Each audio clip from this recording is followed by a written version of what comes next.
Assalamualaikum warahmatullahi wabarakatuh. Jumpa lagi dengan Kakak Ica Lisartati. Apa kabar untuk hari ini adik-adikku semua? Semoga kabarnya baik, sehat, dan selalu tetap semangat ya dalam belajar. Hari ini kita akan melanjutkan pembelajaran kita ya.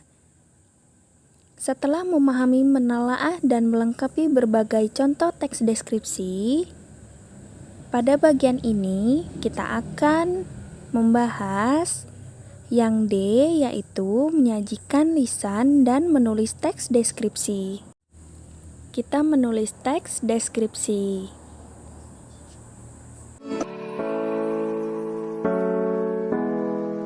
Sebelum pembelajaran kita dimulai, kita akan membahas KD 4.2, yaitu menyajikan data, gagasan, dan kesan dalam bentuk teks deskripsi tentang objek, sekolah, tempat wisata, tempat bersejarah, dan atau suasana pentas seni daerah secara tulis dan lisan dengan memperhatikan struktur dan aspek kebahasaan, baik secara lisan ataupun tulis.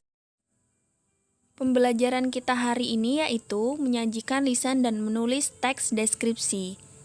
Menyusun karangan teks deskripsi harus didasarkan pada pengamatan yang cermat dalam menyusun kalimat-kalimat yang tepat. Selain dalam bentuk tertulis, teks deskripsi juga dapat disajikan secara lisan. Dalam penyampaian lisan maupun tulis harus memperhatikan kejelasan dan perincian objek. Kemudian, yang pertama, menyajikan teks deskripsi secara lisan. Hal utama yang harus diperhatikan dalam penyampaian teks deskripsi secara lisan adalah suara. Kejelasan dan intonasi suara menjadi faktor yang menentukan mudah atau tidaknya informasi tersebut dipahami oleh pendengar. Gerak-gerik tubuh juga perlu digunakan untuk meyakinkan pendengar. Kemudian, beberapa hal yang perlu kalian perhatikan dalam penyampaian teks deskripsi secara lisan sebagai berikut. Yang pertama, materi dalam teks deskripsi dapat berupa gambaran objek yang diamati, dilihat, didengar, atau dirasakan, misalnya tayangan video atau gambar. Kemudian B, pola pengembangan yang digunakan adalah pola pengembangan spesial atau sudut pandang. Yang C, bahasa. Kalian harus menggunakan bahasa yang efektif dan komunikatif agar teks deskripsi yang kalian sampaikan mudah dipahami. Dengan demikian, pendengar seolah-olah merasakan yang kalian sampaikan. Yang D, aspek-aspek berbicara. Kalian harus memperhatikan vokal, intonasi, dan artikulasi yang kalian gunakan ketika menyampaikan teks deskripsi secara lisan. Selain itu, kalian menggunakan mimik dan gestur yang mendukung isi teks deskripsi tersebut. Kemudian, penyampaian teks deskripsi secara lisan. Yang pertama, pahami objek yang akan dideskripsikan. Yang kedua, hindari penggunaan kata atau kalimat kasar saat menyampaikan deskripsi suatu objek. Yang ketiga, hindari kata atau kalimat yang bersifat subjektif, menyerang pribadi atau fisik seseorang, dan menjatuhkan objek yang dideskripsikan. Yang keempat, hindari kata-kata yang mengandung sara untuk mendeskripsikan objek. Kemudian yang kelima, gunakan kalimat yang mudah dipahami. Yang keenam, sampaikan deskripsi objek secara runtut. Yang kedua, menulis teks deskripsi.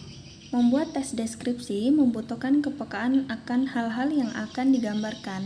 Berikut merupakan langkah-langkah untuk menyusun teks deskripsi. Kita simak ya. Yang pertama, menentukan subjek yang akan dibahas dan buat judul. Contoh-contoh judul teks deskripsi. Yang pertama, sekolah kebanggaanku. Yang kedua, keelokan Gunung Semeru. Yang ketiga, Borobudur di waktu mereka.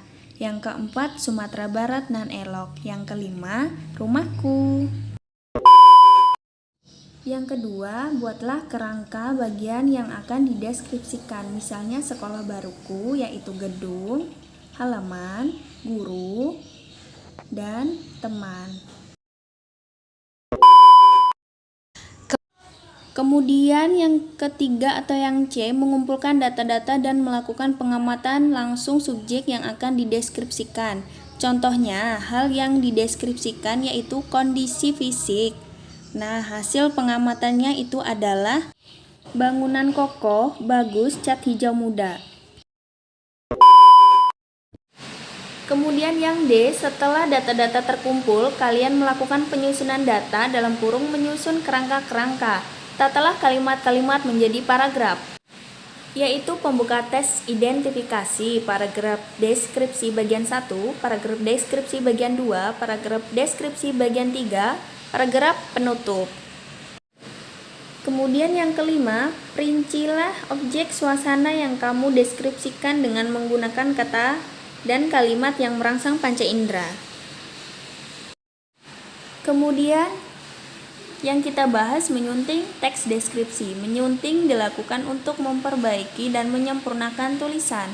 Langkah-langkah menyunting teks dapat dilakukan melalui beberapa langkah sebagai berikut. Yang pertama, membaca tulisan dengan teliti. Yang kedua, memperbaiki kesalahan penulis ejaan. Yang ketiga, memperbaiki kalimat sehingga menjadi kalimat yang runtut. Yang keempat, memperbaiki paragraf hingga menjadi paragraf yang padu. Kemudian hal-hal yang perlu diperhatikan dalam proses penyuntingan adalah sebagai berikut. Yang pertama, ketepatan penulisan ejaan. Yang kedua, ketepatan penggunaan kata-kata. Yang ketiga, penggunaan kalimat efektif.